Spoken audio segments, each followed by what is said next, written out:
Hi, welcome back to Couples Therapy Bites. Where we serve up bite-sized pieces of psychological education to make your relationship even better.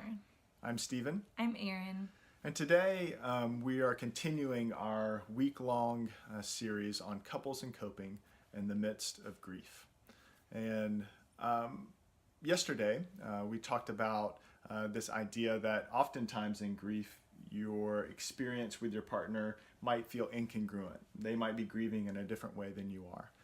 But that there's still ways to connect in the midst of that. Disconnect. Right. And you can connect about the fact that, hey, we're having different experiences. I don't feel like we're connecting. I feel like that too. Yeah. Let's talk about that. And that can be really helpful. But sometimes in the midst of grief for couples, there is no connection. Things are just really hard. There's a lot of distance. There's a lot of anger. There's a lot of resentment and bitterness. And so what do you do? So we wanted to talk about that. It's Erin, lonely. Yeah.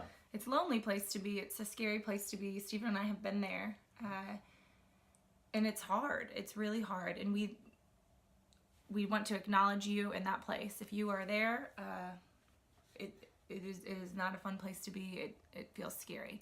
And it's oftentimes a secret place and a silent place. Yes. It's a place where you start having thoughts about, I never loved this person. They always do this. Or they never loved me, or I can't do this forever. We're going to get a divorce. Things like that. Those are all things that we've experienced and felt. Absolutely. And so I think the primary thing we're saying is it cannot be a silent place. You have to take that struggle and you have to bring it into some form of community, some way of speaking it. So if you have maybe a friend who is support to you, go tell that friend. Or maybe even if you have a couple relationship that's supportive, go tell that couple. Say, hey, we need help. We are not in a good spot. We're in a bad spot. One of the things that we did is we went to counseling. We went to therapy.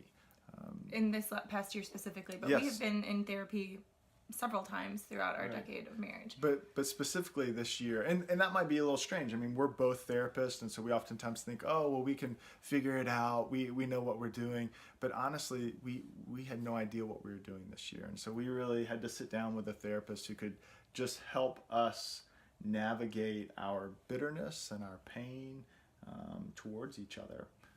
And it was really helpful. It's been beautiful. Yeah. And so I don't know what would be useful for you, but I think just the simple point is you cannot struggle in silence.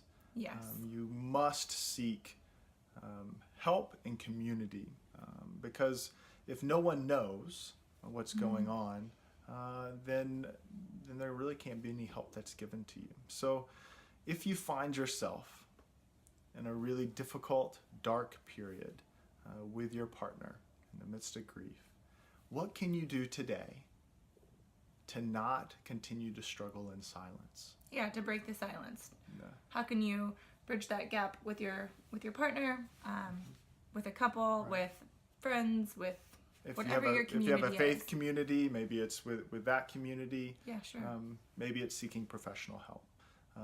It is. There are a lot of barriers to seeking professional help, Yeah. but as you will hear us say, we think everybody needs therapy.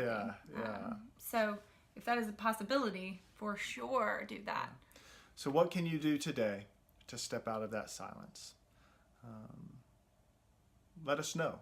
Let us know what you've chosen to do to encourage the other viewers as well, so that maybe your comment will help spur them on to have the courage to step out as well. So subscribe to the channel. Leave your comments below. We'd love to hear from you, and we'll see you tomorrow for Date Hacks.